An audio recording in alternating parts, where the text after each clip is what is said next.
समझ नहीं आ रहा है कि कैसे पढ़ाई करूं सोनिया। टेंशन मत लो, स्टडी 72 चलने पर फ्री क्लास करवा रहे हैं। हाँ, देखते हैं। तो आज की इस गहन चर्चा में हमारा मिशन इसी रहस्य से पर्दा उठाना है। क्या बात है, बहुत ही दिलचस्प विषय है। हाँ, और आज हम जिस स्रोत सामग्री का विश्लेषण कर रहे हैं वो है टॉपर 3.0 प्रीमियम नोट्स, जिसका विषय है प्रतिबिंब और दर्पण, यानी इमेजेस और मिरर्स। ये नोट्स मुख्य रूप से कक्षा 10 के छात्रों के लिए हैं, लेकिन इसमें छुपे विज्ञान के नियम हम सभी के लिए बहुत महत्वपूर्ण है। तो चलिए एक YouTube क्लास जैसी ऊर्जा के साथ इसे समझते हैं। बिल्कुल। विज्ञान की सबसे अच्छी बात यही है कि ये बुनियादी सवालों से शुरू होता है।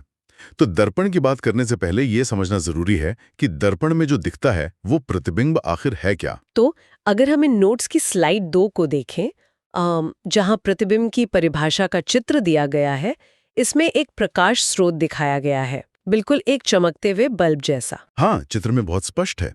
ब्रह्मांड में प्रकाश हमेशा सीधी रेखा में यात्रा करता है। बिल्कुल। और चित्र में दिख रहा है कि बल्ब से किरणें निकलकर एक सतह से टकरा रही हैं, और परावर्तन मतलब रिफ्लेक्शन के बाद किरणें जिस बिंदु पर मिलती हैं या मिलती हुई प्रतीत होती हैं, वहां एक चमक पैदा होती है। एकदम सही पकड़ा आपने। और वहीं पर प्रतिबिंब बनता है। प्रकाश स्रोत से आने वाली किरणें परावर्तन के बाद कैसे व्यवहार करती हैं, यही तय करता है कि वस्तु का प्रतिबिंब कैसा बनेगा। चलिए इसे थोड़ा और आसान बनाते हैं। मान लेते हैं कि प्रकाश की किरणें छोटी छोटी टेनिस की गेंदों की तरह है। अच्छा, टेनिस की गेंदें? हाँ, एक मशीन है जो हजारों टेनिस की गेंदें एक दीवार की तरफ फेंक रही है। जब वो गेंदें दीवार से टकराकर वापस आती हैं, तो हमारा दिमाग उन टकराकर वापस आने वाली गेंदों की दिशा का आकलन कैसे करता है? मतलब उसे कैसे पता चलता है कि वस्तु असल में कहाँ है? एक बहुत ही शानदार उपमा है। देखिए, हमारी आंखें और हमारा दिमाग मिलकर एक बहुत ही जटिल कंप्यूटर की तरह काम करते हैं। वे उन प्रकाश की किरणों को पीछे की तरफ ट्रेस करते हैं। अच्छा, मतलब रिवर्स इंजीनियरिंग करते हैं। बिल्कुल। दिमाग का एक बहुत ही बुनियादी नियम है, वो ये मानकर चलता है कि प्रकाश हमेशा सीधा चलता है। इसलिए जब प्रकाश की किरणें आईने से टकराकर मुड़ती हैं और आंखों तक पहुंचती हैं, तो दिमाग उस मुड़ी हुई राह को प्रोसेस नहीं कर पाता। तो फिर वो क्या करता है? वो बस उस किरण को सीधा पीछे की तरफ खींच लेता है, और जहां वो काल्पनिक रेखाएं मिलती हैं, वहां एक छवि बन जाती है। और यहीं से पूरी कहानी में एक बहुत बड़ा मोड़ आता है। हाँ, क्योंकि हर प्रतिबिंब एक जैसा नहीं होता। एकदम सही। अब जब हमें पता चल गया है कि प्रतिबिंब क्या है, तो ये जानना दिलचस्प होगा कि कुछ प्रतिबिंब असली होते हैं और कुछ सिर्फ हमारा भ्रम। नोट्स में से बहुत अच्छे से समझाया गया है। हाँ, वास्तविक और आभासी प्रतिबिंब। बिल्कुल। अगर हम नोट्स के चित्र वाली स्लाइड 3, 4, 5 और 6 पर नजर डालें, तो एक तरफ सिनेमा हॉल का पर्दा दिखाया गया है। हाँ, जहां किरणें सचमुच मिल रही हैं। हाँ, और चित्र में तीर के निशान नीचे की ओर है, मतलब उल्टा प्रतिबिंब। और दूसरी तरफ एक आईना है, जहां एक आंख किरणों को पीछे की तरफ मिलते हुए सिर्फ सोच रही है। वहां एक सोचने वाला बादल बना है, मतलब कल्पना मात्र। यहाँ तीर ऊपर की ओर है, यानी सीधा प्रतिबिंब। ये चित्र बहुत कुछ साफ कर देता है। वास्तविक प्रतिबिंब यानी रियल इमेज तब बनता है जब किरणें सचमुच मिलती हैं। और इसीलिए इसे पर्दे पर उतारा जा सकता है ना, जैसे सिनेमा हॉल में। एकदम सही, लेकिन इसकी एक शर्त है, ये हमेशा उल्टा यानी इन्वर्टेड होता है। और आभासी प्रतिबिंब, जिसे वर्चुअल इमेज कहते हैं, उसमें किरणें केवल मिलती हुई प्रतीत होती हैं। इसे पर्दे पर नहीं उतारा जा सकता, और ये हमेशा सीधा यानी इरेक्ट होता है, जैसे समतल दर्पण में हमारा चेहरा। एक सेकंड, यहाँ सबसे हैरान करने वाली बात यह है कि हमारा दिमाग कैसे आभासी प्रतिबिंबों के मामले में धोखा खाता है। बिल्कुल, वो दर्पण के पीछे एक ऐसी दुनिया मान लेता है जो असल में है ही नहीं। तो इस सब का असली मतलब क्या है? मेरे दिमाग में एक सवाल आ रहा है। हाँ, पूछिए। अगर विज्ञान कहता है कि वास्तविक प्रतिबिंब हमेशा उल्टा होता है, तो सिनेमा हॉल में हमें फिल्म के हीरो उल्टे लटके हुए क्यों नहीं दिखते? ये बहुत ही तार्किक सवाल है। इसका जवाब कैमरे और प्रोजेक्टर की तकनीक में छुपा है। अच्छा, वो कैसे? जब कोई फिल्म रिकॉर्ड की जाती है, तो कैमरे के लेंस से गुजरने के बाद जो चित्र फिल्म रील पर बनता है, वो भौतिक विज्ञान के नियमों के अनुसार बिल्कुल उल्टा ही होता है। मतलब आसमान नीचे और जमीन ऊपर? एकदम सही। लेकिन सिनेमा घरों में जो प्रोजेक्टर इस्तेमाल होते हैं, उनमें लेंस की व्यवस्था इस तरह से की जाती है कि वो उस उल्टी तस्वीर को फिर से पलट दे। अरे वाह! मतलब उल्टे का उल्टा कर दे। हाँ, गणित के नियम की तरह 2 बार उल्टा करने पर चीज सीधी हो जाती है। इसलिए पर्दे पर हमें हीरो सीधा खड़ा दिखाई देता है। क्या बात है।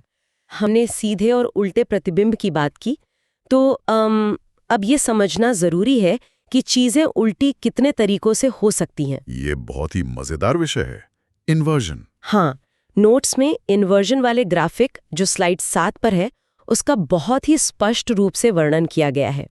चित्र में एक पानी की बोतल को क्षैतिज अक्ष मतलब हॉरिजॉन्टल एक्सिस पर 180 डिग्री घुमाते हुए दिखाया गया है। जिससे उसका ढक्कन नीचे हो जाता है। बिल्कुल।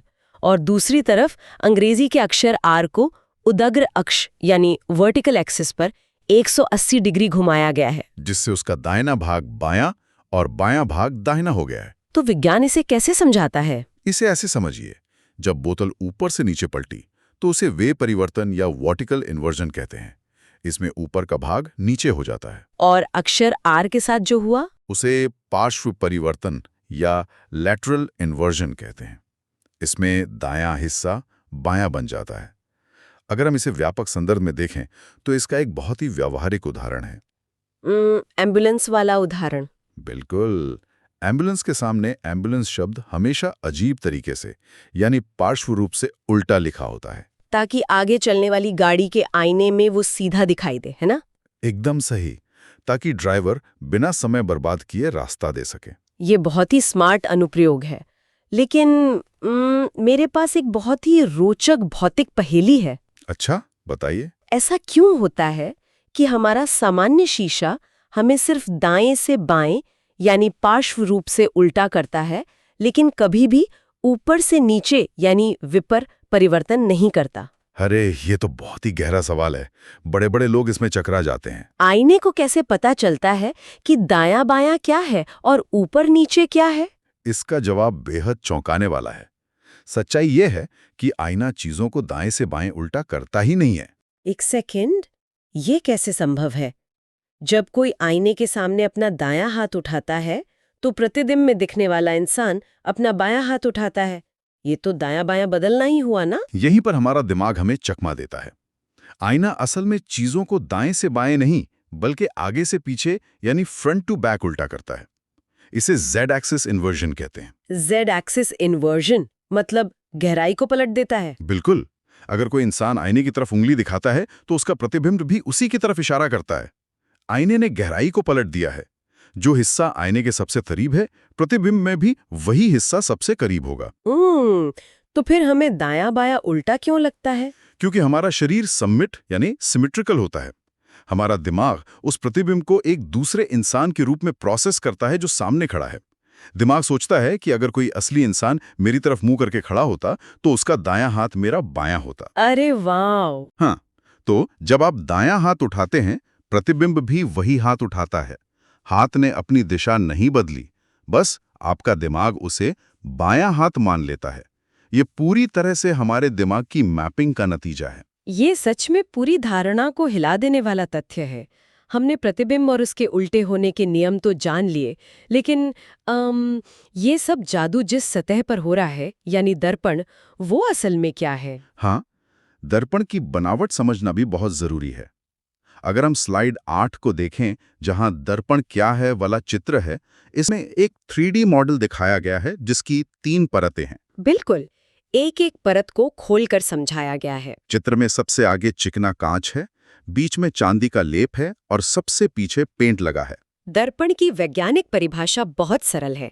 एक चिकनी और चमकीली सतह जो प्रकाश के परावर्तन के नियमों का पालन करती है। इसका एक भाग अवश्य रंगा हुआ यानी सिल्वर्ड होना चाहिए। यहाँ नोट्स का VVIP पॉइंट यानी वेरी वेरी इंपॉर्टेंट पॉइंट बहुत दिलचस्प है। हाँ, वो ये बताता है कि असली दर्पण कांच है ही नहीं। बिल्कुल, असली दर्पण तो उसके पीछे लगा वो चांदी का लेप है। कांच सिर्फ उसे समतल रखने और बचाने का काम करता है। और जो पीछे पेंट है वो उस चांदी को खरोच लगने से बचाता है। यहाँ ये विषय और भी ज्यादा दिलचस्प हो जाता है। मतलब जब हम खुद को आईने में निहार रहे होते हैं तो हम कांच को नहीं बल्कि एक बेहद पतली धातु यानी चांदी की परत को देख रहे होते हैं। एकदम सही। हम हर दिन चांदी में अपनी शक्ल देखते हैं। क्या बात है। अब जब हमारे पास एक पूरा समतल दर्पण यानी प्लेन मिरर तैयार है, तो आइए जानते हैं कि ये हमारे प्रतिबिंब के साथ कौन से गणितीय खेल खेलता है।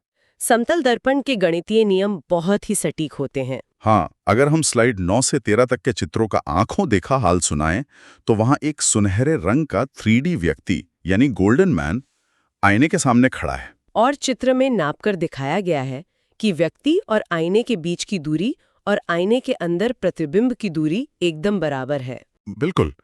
और दूसरा नियम है समान आकार, मतलब आईने में कोई इंसान अचानक से हाथी जैसा नहीं दिखेगा। बिल्कुल नहीं।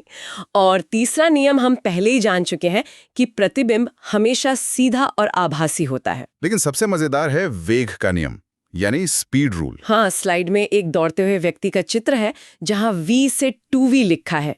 मतलब यदि वस्तु V वेग से दर्पण की ओर चलती है तो उसका प्रतिबिंब दुगनी स्पीड से आता हुआ प्रतीत होगा। इसे ऐसे समझिए, अगर आप 10 किलोमीटर प्रति घंटे की स्पीड से दौड़ रहे हैं तो प्रतिबिंब 20 की स्पीड से आता दिखेगा। ये कैसे हो सकता है? ये सापेक्ष वेग यानी रिलेटिव वेलोसिटी का कंसेप्ट है। आप 10 की स्पीड से आगे जा रहे हैं और प्रतिबिंब भी 10 की स्पीड से आपकी तरफ आ रहा है। दोनों की स्पीड जुड़ जाती है, इसलिए वो 20 महसूस होती है। अरे वाह, ये तो बहुत तार्किक है। और आखिरी नियम तो मेरी रोजमर्रा की जिंदगी की समस्या हल कर देता है, ऊंचाई का नियम। हाँ, हाइट रूल। चित्र में 5.5 फीट के व्यक्ति के सामने 2.25 फीट का दर्पण रखा है। मतलब अपना पूरा शरीर देखने के लिए दर्पण की न्यूनतम ऊंचाई हमारी ऊंचाई की आधी यानी h/2 होनी चाहिए। बिल्कुल। अगर 5.5 फीट का इंसान है तो उसे सिर्फ 2.25 फीट का दर्पण चाहिए अपना पूरा अक्स देखने के लिए। तो अगर कोई फर्नीचर की दुकान वाला किसी को उसका पूरा शरीर देखने के लिए उसी की लंबाई के बराबर का शीशा बेच रहा है तो वो उसे बेवकूफ बना रहा है। हाँ, एकदम सही। विज्ञान कहता है कि आधे शीशे में ही काम हो जाएगा। तो अगर हम टॉपर्स चीट शीट के रूप में इन सभी 6 गुणों को समेटें तो समतल दर्पण समान दूरी, समान आकार, हमेशा सीधा, आभासी, पार्श्व उल्टा और दुगना वेग वाला प्रतिबिंब बनाता है। बिल्कुल। ये पूरी चर्चा दिखाती है कि कैसे प्रकाश की एक किरण दीवार से टकराकर एक आभासी पार्श्व उल्टी छवि बनाती है और कैसे चांदी के लेप वाला एक साधारण सा कांच वेग और ऊंचाई के इतने सटीक गणितीय नियमों का पालन करता है। सच में विज्ञान हमारे चारों तरफ है, बस देखने का नजरिया चाहिए। बिल्कुल। आज की क्लास तो समतल दर्पण पर थी, लेकिन नोट्स के अनुसार अगला अध्याय गोलीय दर्पणों का होगा। हाँ, स्फेरिकल मिरर्स, उत्तल और अवतल दर्पण, जो चीजों को छोटा, बड़ा और उल्टा करने का जादू करते हैं। तो टॉपर 3.0 बैच के सभी छात्रों से यही कहना है, मन लगा के पढ़ाई करते रहें। बिल्कुल। अगला चैप्टर और भी ज्यादा रोमांचक होने वाला है। लेकिन आज की चर्चा को खत्म करने से पहले मैं सभी सुनने वालों के लिए सोचने के लिए एक बहुत ही गहरा सवाल छोड़ना चाहती हूँ। जी बिल्कुल। चूंकि समतल दर्पण हमेशा हमारा पार्श्व उल्टा यानी लैटरली इन्वर्टेड और आभासी प्रतिबिंब दिखाता है, तो क्या इसका मतलब ये है कि हमने जीवन में आज तक कभी अपना असली चेहरा उस तरह देखा ही नहीं है जैसा बाकी की दुनिया हमें देखती है? अरे, ये तो सच में दिमाग सुनकर देने वाली बात है ना? सोचिए, आप असल में वैसे नहीं दिखते जैसे आप खुद को आईने में देखते हैं। दुनिया आपको बिल्कुल अलग तरह से देखती है। क्या बात है। इसी बेहतरीन विचार के साथ आज की इस गहन चर्चा को यहीं विराम देते हैं। बिल्कुल। अपने आसपास छिपे विज्ञान को देखते रहिए और सवाल पूछते रहिए।